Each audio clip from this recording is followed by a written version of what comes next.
all set for more cricket, more conversation. My 11 Circle presents Cricbuzz Live, a crucial contest as we start getting to what we like to refer to as the business end of the tournament. There's a reason for that, because now games are starting to matter. Results are starting to matter. Teams that win might find themselves in a race for the top four. Teams that lose are already starting to look at that exit door. Rajasthan against Hyderabad today.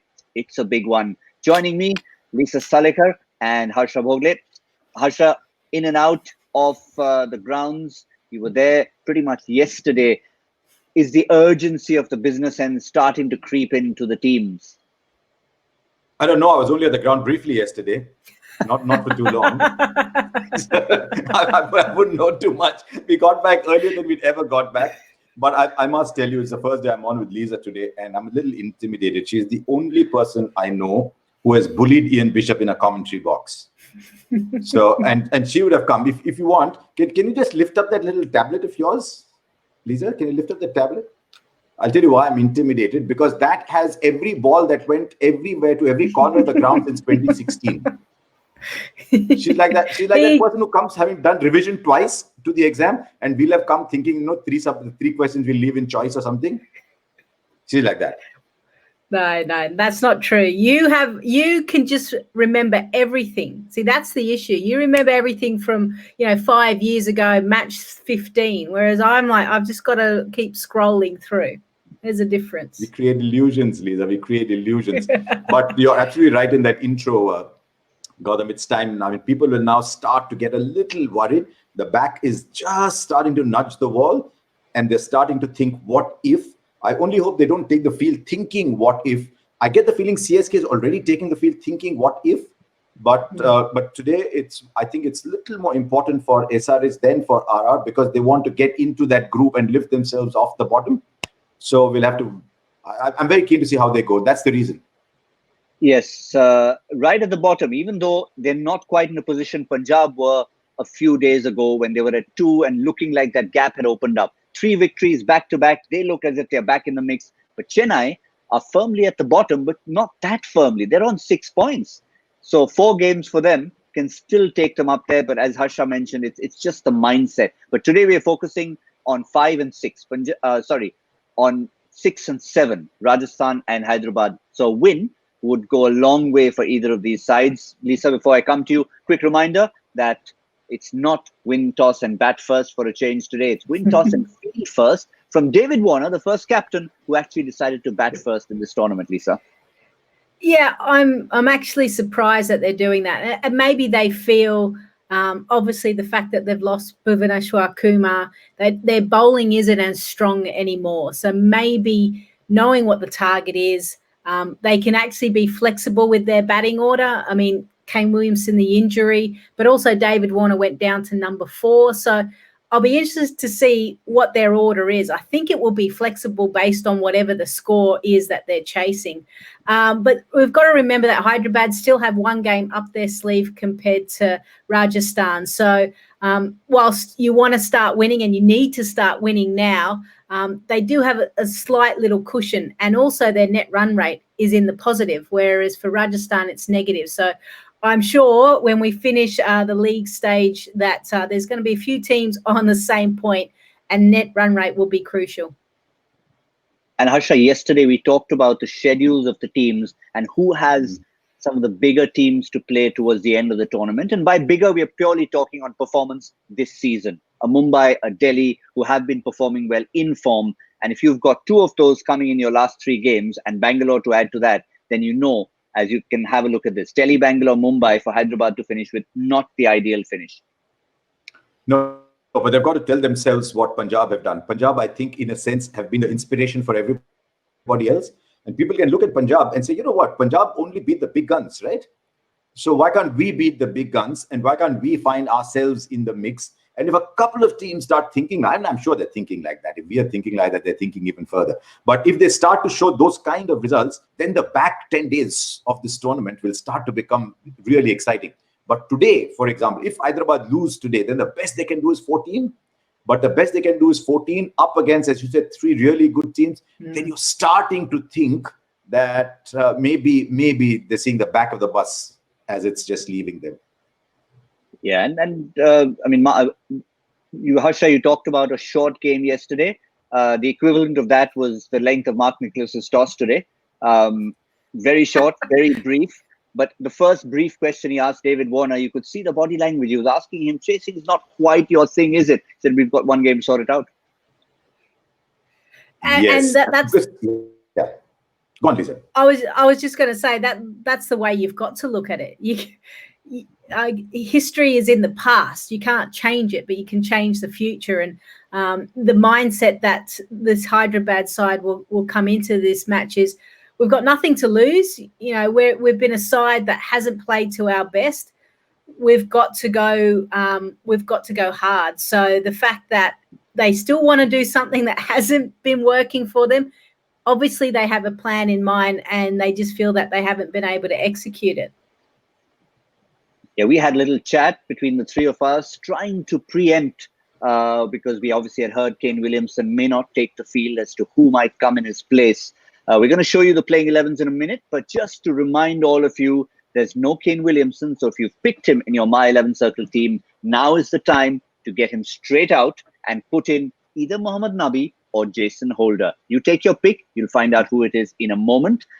Get into the match, captain and vice captain. You know what to do. You know the drill by now, and you can score the maximum points. Well, we can reveal to you, Harsha, even though we were all feeling that Mohammad Nabi, with the way he bats, is a smart cricketer, he would get the nod. But somehow, from the body language of the team last game, remember they brought in Jason Holder as a sub-fielder, he seems to be in the mix, and he's in the 11.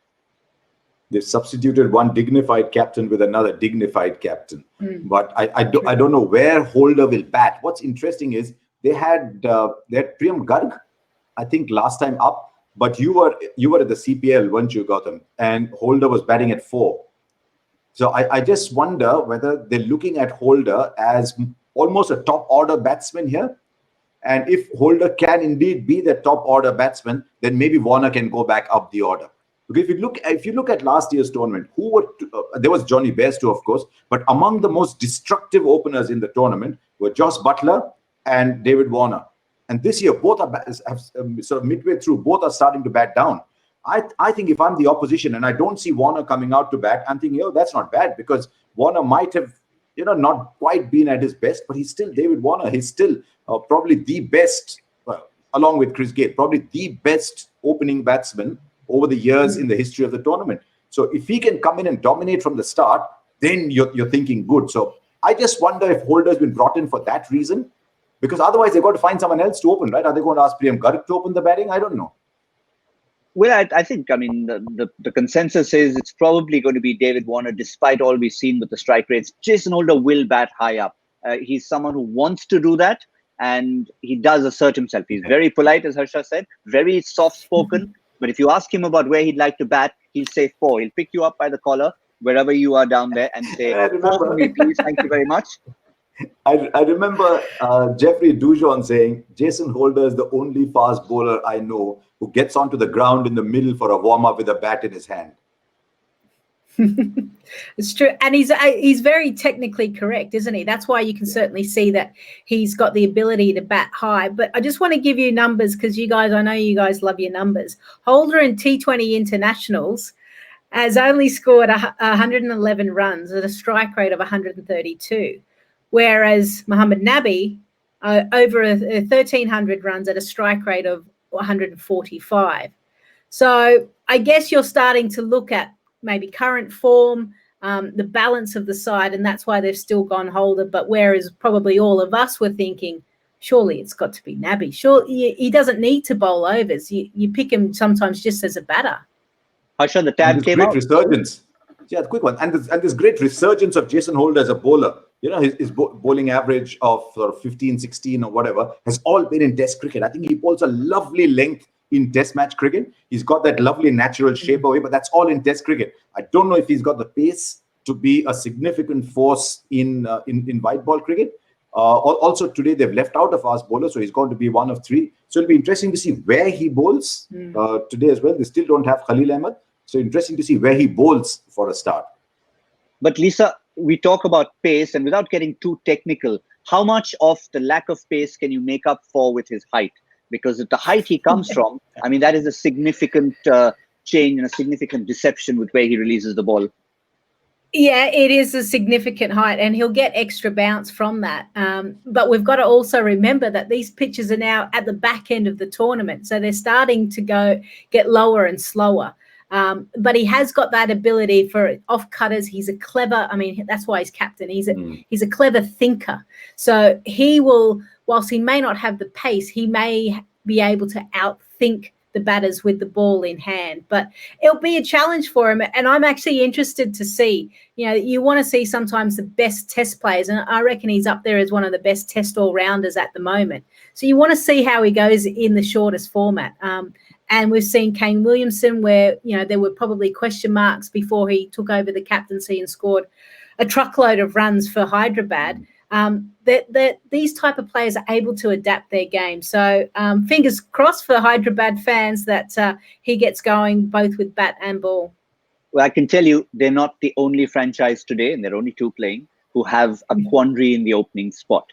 David Warner's not open in the last game. Can he come back up? But even for the men in pink, yes, it's been Stokes and Butler so far, but many people asking the question, is that ideal? Even Robin Uthappa then came in to open. So the real question is, in the last two games, Ben Stokes, is he your inevitable opener, Harsha? I think much like Hyderabad, I think Rajasthan thought there was a bit of a hole down the middle.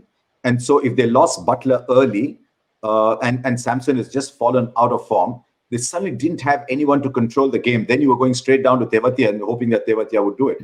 So I think they've tried to give up a strength to bolster something else. And they're starting to think, okay, between Stokes and Butler, who's more likely for me to finish the game at the tail end? And Butler's one of the great, Stokes one of the great players of our time, but maybe he's still a little rusty. So they're giving Butler the role that he plays in white ball cricket in the 50-over version for England, where he bats at 5-6 and is a fearsome 5 or 6, him and Stokes together. And maybe they just think, look, let's give Stokes the time to dominate. He's left-handed, he's up at the top of the order. And if Butler's still coming, the game is always alive. So that's my understanding of why they've gone Butler 5.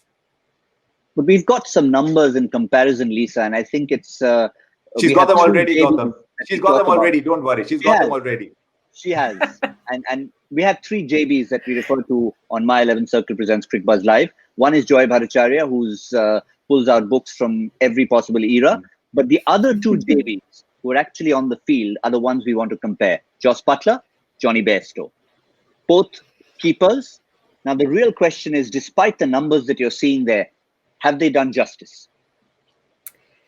They haven't done justice simply because they were a lot better the previous year. That's the problem. Like when you have an outstanding year, there is an expectation. And as international players, you are expected to take wickets, to score plenty of runs at a fast rate.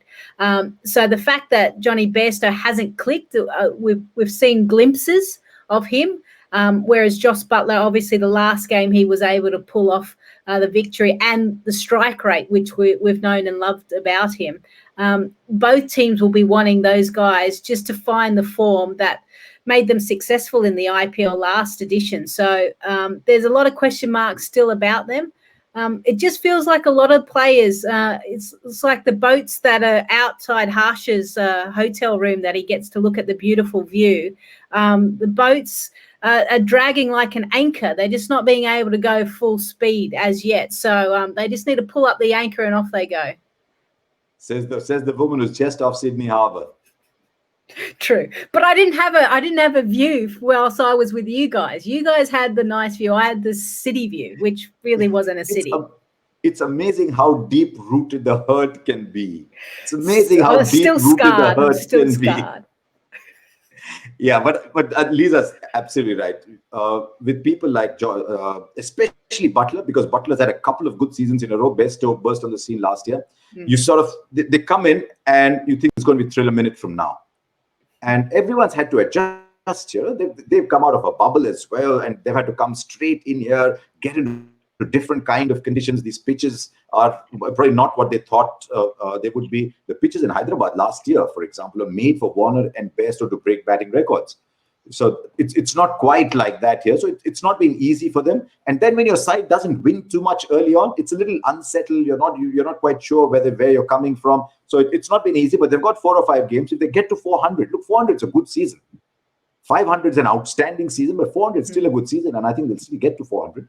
I thought Butler the other night, 70 not out when everyone else had a strike rate around 100. Butler was in a different league, so he could still do that. And Harsha, as a result of that, he got himself a nice little souvenir, the jersey from MSD.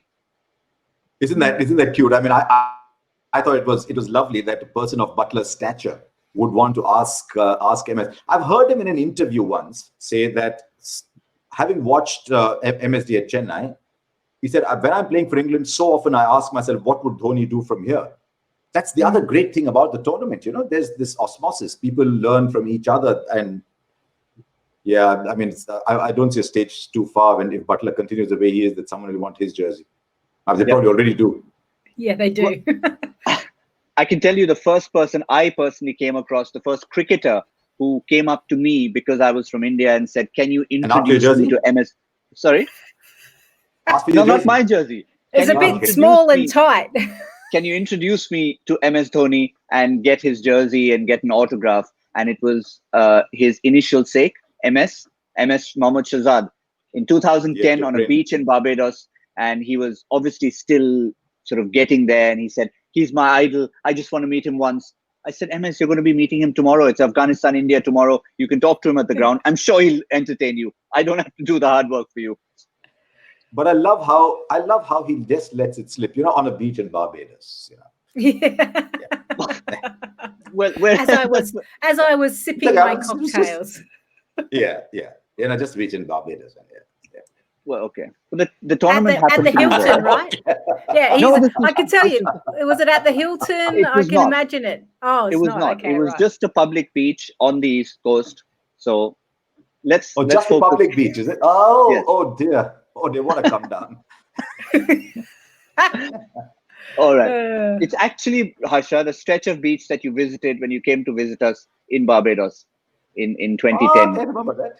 Okay, let's move on to the Boost stamina meter. And again, someone who's been a very key performer. Every time this team turns up, we talk about him. And especially in the context of David Warner being around today, you've got to mention Jofra Archer. I mean, David Warner has all the confidence in the world. He'll be putting his pads on, we think, whenever they come into bat. Then he thinks, when will Jofra Archer bowl? Look at that impact that he's had. 13 wickets from 10 games. But I think the things we'd like to look at, the 2 factors, the average speed over the tournament, 140, and half his spell ends up being a dot ball. How much of an impact is that, gentlemen and lady? Yeah, huge impact. And there's probably been a lot of questions about him from past players, commentators, that sometimes he just doesn't bowl quick enough. He's got the speed and he doesn't necessarily use it all the time. Where you feel like he's trying to make a statement as well. And he's bowling again in the crucial points right at the start with only 2 fielders out at the back end as well. And for him to have the economy rate and also the success from a wicket perspective is a credit. And I'm sure he's licking his lips for another contest against David Warner because he absolutely has him on toast. Yeah, I mean, he's been one of the stars of the tournament. There's no doubt at all. You sit down to make a team of the tournament, and Jofra Archer is one of your first names in, except that he'll be a little more careful about fielding at long on after the last time. But other than that, look how many roles he's playing. He's got to ensure the opposition doesn't get off to a start. So he's got to bowl those 2 overs. It's amazing how often he's got figures like 2 overs, 1 for 5, like he did the other day. So he has to make a statement up front. And at the end, he's got to ensure that people are not running away with the game, because people are sort of factoring in the fact that there's 2 Archer overs to come. So it's been a huge factor. And as leaders, I'm looking forward to Archer versus Warner. We certainly are. It'll also be interesting to see, just as a sidelight, as in when we do compile that team of the tournament, how many players in that 11 end up being in the teams that finish in the top 4. Because of the top of my head, I can already think of someone like a Jofra Archer, KL Rahul, Mayank Agarwal, all of whom are in the teams that are now pushing to try and make it to the top 4, but don't look as if they might be. So we'll come to that. Yeah, I'll tell you very quickly. There's a reason, which is because if you find the teams at the top, everyone's contributing. Different people are winning the player of the match. There's not one dominant player at the lower end. That's what I'm talking. Sorry, I thought I was telling you something very significant, but you knew it already. Okay. No, I didn't. I was agreeing with you. That was my nod of agreement. Delhi Capitals is a prime example. Yeah, it was my nod of agreement, unlike Lisa, who'd be looking down and say, yeah, there it is. I have it. Actually, yeah. Let me just double check. Yeah, you're right, Harsha. Well done. There you go. As we promised you, we also have our My 11 Circle trump card to give you someone we pick as a recommendation to put in your My 11 Circle team. And let's see who we have for you today. It might seem that it's an obvious choice, and maybe a few games ago it was. But the reason we are putting Riyan Parag in again, A, as a reminder, but B, head-to-head. In the competition between these two teams, Hyderabad and Rajasthan, the last time around, the reverse fixture, this is what he did. 42 of 26, 2 4s, 2 6s, really made an impact. It was quite a fixture, that one, Harsha. Tewatia and Riyan Parag. Yeah, even Parag did a Tewatia that day. Tewatia, of course, did it, but Parag did one as well. But that game was gone. That game was gone, dead and buried, and suddenly they pulled it out. And it must worry Rajasthan that among the games they've won, 2 have been pulled out of almost gone situations. Maybe that is why they've got Butler down at 5 to try and ensure that there is someone else of stature to pull the games out at the end. But Parag looks good. You know, they've got a couple of players there who look very good. Parag did in that game. The other person I'm hoping I'm going to see a lot of today, and my first wish for him is play 25 balls, is Sanju Samson, but I'm not going to say anything more. Yeah, well, I think it's been a long time since we've been wishing that, and everyone has. But we also had a question coming in, and I think it's kind of relevant to the discussion we're having right now. Hashtag Ask Cricbuzz Live. You've been flooding us with questions, and we've decided to pick one. And this one is very simple. Has Rahul Tewatia been the biggest unsung hero of this tournament? I think the answer could be an unequivocal yes, Lisa, but maybe we can try and figure out why. Oh, well, when you kind of look at players that have an impact, sometimes they don't necessarily get player of the match. Whereas Tewatia, and we've talked about one of the games, but 2 of the games, he has gotten them out of a really tricky situation. So obviously the game against Punjab and then Hyderabad, those innings, and the fact that everyone thought the first innings against Punjab was just a bit of a fluke. It was against bowlers that he wasn't well suited, and he somehow got it going because it was a terrible start. So that there wasn't really much hope for him. And then he does it again against Hyderabad. So for a guy who's come in and made this kind of impact to change the course of the game and win the match for his team, I would have to say that he's probably had the biggest impact for this IPL. Harsha, even other than the numbers, put the numbers aside and talk about the mental aspect of Rahul Tewatia. Because for younger players, not necessarily in the tournament, he's almost been an inspiration to the extent that people talked about him as an example for COVID times. Let's all look at him as someone to say that when chips are down, it's always possible. You know, that innings against Punjab had as much to do with the finish as being 8 of 19 balls. I think people are trying to say all of us find ourselves in 8 out of 19 ball situations in life. So many times in life, we look at ourselves where we are and we see 8 of 19 balls staring at us. But 8 of 19 balls doesn't have to be out 9 of 20. 8 of 19 balls can become what Tewatia did. So in a sense, he's become a metaphor for hope. And also, we're talking Tewatia. We're not saying Kohli. We're not saying Rohit. We're talking about someone who comes from Haryana, doesn't always get a game there. He's got to make the most of all his opportunities that arise. He's come here. He's also bowled well for them. He's now starting to deliver 4 overs when required. So he's one of those key players at number 6, 7. So if you had to build an Indian team of the tournament, for example, you'd say, hang on, all the people who scored runs are top 3. Maybe I'll look at Tewatia because he'll do a little bit of both at 6 and 7 and he can finish a game. Yeah, in fact, just to add to that, one of our colleagues had a chat with his coach, and one of the things we gleaned out of there, I think it's worth putting in since we've had such a wonderful chat about Tewatia and This is what Vijay Yadav had to say. In any field in life, you need to be a DEET. And we'll get to that. It's a word we can talk about. We'll call it the word of the day. Obstinate. And people tell you something, go against you, don't give you a chance, but you need to believe that, yes, I'm going to do it, whether you give me a chance or not. And that's how he's played his cricket all his life. So it's not a fluke that he did that. It's obviously something that's part of his second nature. And I'd Vijay actually Yadav's done say, that once for India, hasn't he? Vijay Yadav's done that once for India with Praveen Amre in a day-night game in South Africa on that first tour. East London. Sorry, I was just trying to tell Lisa that I also had made some notes. see, the encyclopedia comes out again. See, I told you, he just played into my hands perfectly. But I was going to say the fact that he seems like he's got white line fever. He's a very competitive person. As soon as he crosses that line, he wants to win no matter what. I was trying to remember the game where he was bowling, and I think there was a catch. And I think it was maybe Robin Uttapur or someone didn't quite go for it, and he absolutely berated him.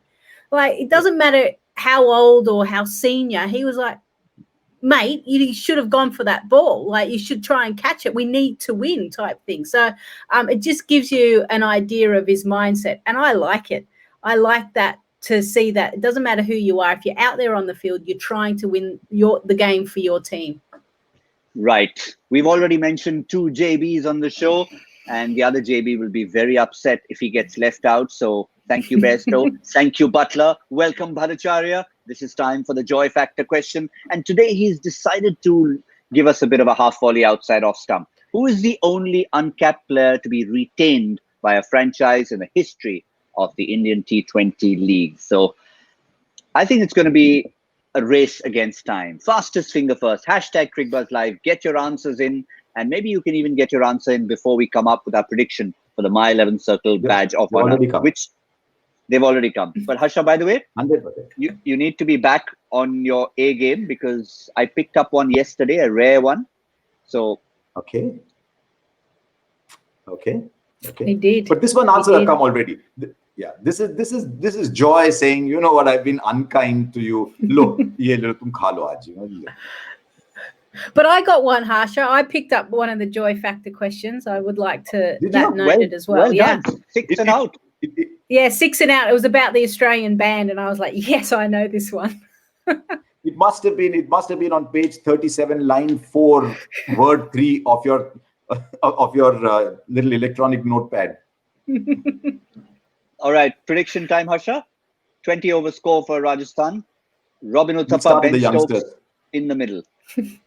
Gautam then. Gautam. Thank you so much. I'm more than happy to go. I'll go first. No problem. I'm going to one because she said youngster. Yeah, absolutely. 166.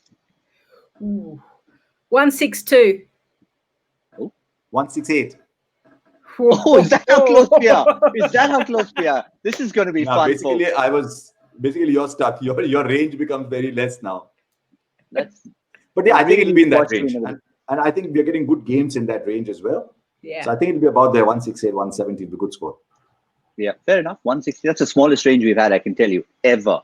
Just 8 runs between the 3 of us and 5 more extending on the other side. 10th over will give us a very good idea of where the men in pink stand in terms of getting to that sort of score. A quick reminder, it's David Warner won the toss, asked them to bat first. We'll assess everything at the halfway mark and, of course, at the end of the innings. My 11 Circle presents Cricbuzz Live. See you soon.